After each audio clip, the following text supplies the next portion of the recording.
Hi friends, welcome to English Study Point. Today in this video lecture, I am going to talk about a literary term which comes under cultural studies and this term is Fordism. ये term Fordism कहीं ना कहीं industrial world से related है and ये एक specific stage है economic development के अंदर जिसकी शुरुआत 20th सेंचुरी में हुई थी and this idea of Fordism was introduce by Antonio Gramsci in his essay called Americanism and Fordism, which appeared in the year 1934, and this essay was published in his work called Prison Notebooks. Now I am telling you what Fordism actually is. आखिर में Fordism है क्या? यानी कि industry में present increasing population को देखकर goods का मैसिव अमाउंट में इस मैसिव पॉपुलेशन को सेटिस्फाई करने के लिए प्रोडक्शन होना, दिस स्टेट और situation is called as Fordism. And Fordism means mass production and mass consumption of goods, and this is made possible with the help of machines used in the industries. यानी कि industry की वजह से वहाँ पर जो machines available है उनकी वजह से ये पॉसिबल हो पा रहा है कि गुड्स का मैसिव अमाउंट में इस मैसिव ऑडियंस को सेटिस्फाई करने के लिए प्रोडक्शन हो रहा है. ना केवल प्रोडक्शन हो रहा है, जितनी जल्दी गुड्स प्रोड्यूस हो रहे हैं उतनी जल्दी मार्केट में डिस्ट्रीब्यूट हो रहे हैं, मतलब मार्केट में गुड्स डिस्ट्रीब्यूट हो रहे हैं एंड गुड्स के डिस्ट्रीब्यूशन के साथ साथ उतनी ही फास्टली यहाँ की प्रेजेंट पॉपुलेशन उन्हें कंज्यूम कर रही है मार्केट से ला ला कर. This state is called as Fordism. This assembly line production method is called Fordism. Assembly line production अब क्या है? यानी कि इंडस्ट्री में जितने भी लेबर्स काम कर रहे हैं वो लगातार रफ्तार में गुड्स को प्रोड्यूस कर रहे हैं. एक ही लाइन में लगातार अलग अलग तरीके के गुड्स का मैसिव अमाउंट में प्रोडक्शन हो रहा है. सो ये क्या है? ये फॉर्डिज़म की एक टेक्निक है. Henry Ford introduce assembly line method in automobile industry. यानी कि this is a system of mass production that was pioneered in the early 20th century by Ford motor company and it a economic stage where mass production of standardized goods on a moving assembly line using dedicated machinery and semi-skilled laborers are used.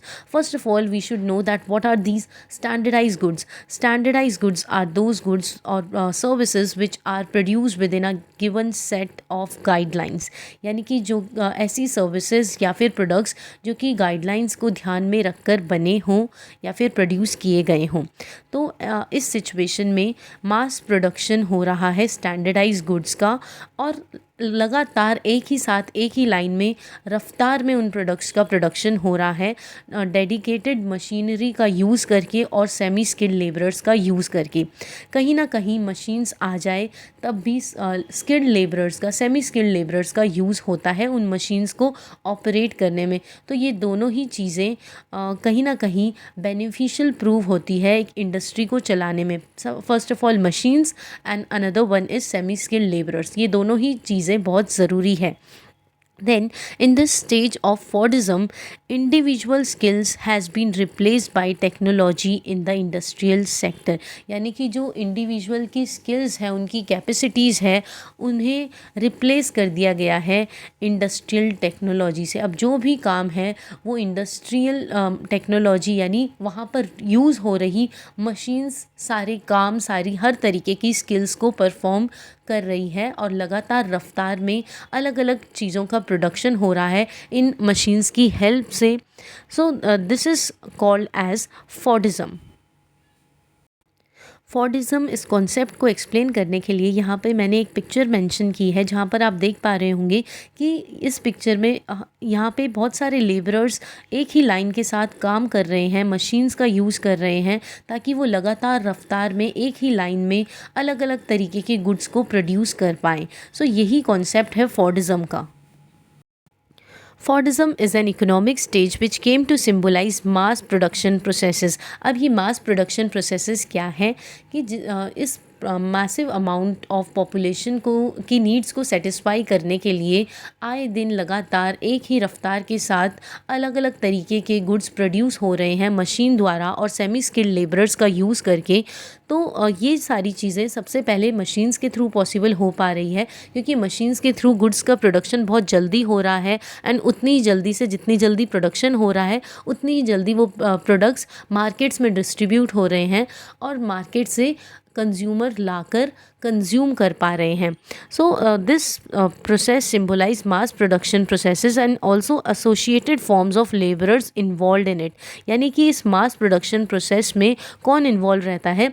अलग अलग तरीके के labourers जो कि different different area से belong करते हैं, जो कि डिफरेंट डिफरेंट एरियाज़ में स्किल्ड है। सो वो इस मास प्रोडक्शन के प्रोसेस को कंप्लीट कर रहे हैं एंड इन्हीं की वजह से गुड्स फिनिश गुड्स में बदलकर लोगों तक पहुंच पा रहा है।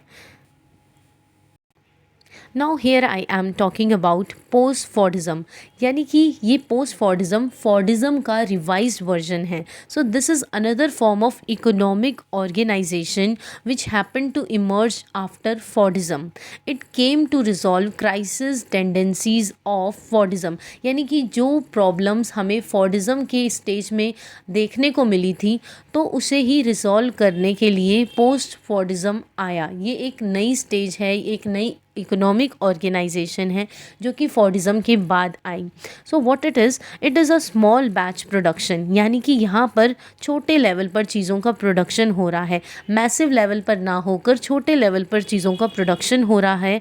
स्पेशलाइज प्रोडक्ट्स यानी कि दिन ब दिन प्रोड्यूस हो रहे हैं और स्पेशलाइज तरीके की स्पेसिफिक एरिया से रिलेटेड लोगों को जॉब्स भी मिल पा रही है इस पोस्ट फॉर्डिज्म के थ्रू। देन न्यू इंफॉर्मेशन टेक्नोलॉजीज़, यहाँ पर new information technologies advance technologies का यूज़ हो रहा है which puts emphasis on types of consumers. यहाँ पर ये भी मतलब यहाँ पे इस तरीके की चीज़ों का भी ध्यान रखा जाता है कि कंज्यूमर को किस चीज़ की आवश्यकता है। सो इसी तरीके से फ्लेक्सिबल तरीके से चीज़ों का प्रोडक्शन हो रहा है बट स्मॉल स्केल प्रोडक्शन हो रहा है। Then what are the characteristics of post Fordism? Transformative role of new technologies and practices. After this process came up or this process emerged, so there is a kind of transformative role which post-Fordism is performing with the help of new technologies and practices. It emphasizes transformative roles of new technologies and practices, especially new information and communication technology and their role in facilitating a new and more flexible networked global economy. Here we are beginning to look at another type of characteristics that we see in post-Fordism. First of all, there is a kind of total transition from mass industrial production to post-industrial production, which is more advanced than this process of Fordism. Then another characteristic is that resolve crisis tendencies of Fordism. So there is a focus on resolving crisis tendencies of Fordism by adopting new as well as stable economic policies and different forms of governance that can facilitate rise and consolidation of profitable new processes, products and markets. Then there is a kind of flexible production of goods which is based on flexible use of machines, systems, and also there is flexible workforce which is working in this production of goods. Then there is stable mode of growth. How there is stable mode of growth? That too is based on flexible production, and there are so many economies of scope, rising incomes for skilled workers and service class people, and also there is increased demand for differentiated goods as well as services in this phase of post-Fordism. Then there is increased profit based on permanent innovation and full utilization of flexible capacity. Then we see that there is reinvestment in more flexible production in equipments and techniques, and new sets of products are made possible through this stage, that is post-Fordism. Then there is economic polarization. So there is growth of economic polarization between multi-skilled laborers as well as unskilled workers. Then I would like to add some more points. This process or this stage of post-Fordism led to rise of flexible, lean, and networked firms which focus on core competencies. Then there is dominance of hypermobile, rootless private bank credit and forms of cyber cash that can circulate internationally. Also, there is subordination of government finance in international money and currency markets. At last, I can tell you that there is also international competitiveness which is being made possible through this stage of economic development, that is post Fordism. So there is international competitiveness which brings innovation with full employability, more flexible market friendly, and also economic, and there are different various forms of economic as well as social governance.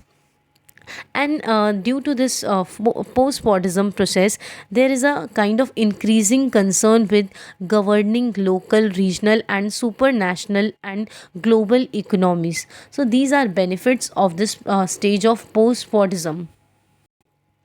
Here I have added one example so that I may able to enrich your understanding of this concept of Fordism. So there is a movie which stars Charlie Chaplin, where we see that this character Charlie Chaplin plays the character of a worker in a modern industry, in which he is forced to repeat an action, one actions numerous times in a day.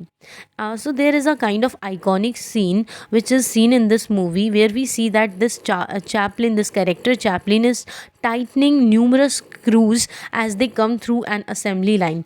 यानी कि इस movie में हम देखते हैं कि Charlie Chaplin नाम का ये कैरेक्टर स्क्रूज को बार बार टाइट करते हुए मतलब इस सीन को बार बार इस मूवी में रिपीट किया गया है, जहाँ पर इस कैरेक्टर को स्क्रू को टाइट करते हुए बार बार दिखाया गया है। ऐसा करके हमें ये शोकेस किया गया है इस मूवी के थ्रू कि इंडस्ट्रीज़ में भी जो भी लेबरर्स वर्क कर रहे हैं, जो भी इंडिविजुअल लेबरर्स वर्क कर रहे हैं, उन्हें एक ही एक्टिविटी को बार बार डे एंड नाइट उसी को परफॉर्म करते रहना होता है। ये टास्क थोड़ा सा मंडेन हो जाता है, बोरिंग हो जाता है, जहाँ पर किसी भी तरीके की इनोवेशन नहीं होती, उन्हें बार बार वही काम रिपीट करना होता है। This scene shows mindless commercial aspect of industrial revolution in which each individual is relegated to the position of another tool in a factory। यानी कि एक लेबरर को टूल की तरह बताया गया है कि एक लेबरर टूल की तरह है, जो कि इंडस्ट्री में रात दिन एक टूल बनकर काम करते जा रहे हैं। डे एंड नाइट वो उसी काम को परफॉर्म कर रहे हैं, जहाँ पर किसी भी तरीके की न्यूनेस नहीं है। So here with this video lecture ends here. Hope this video lecture will help you in your UGC NET English Literature exams. Thank you.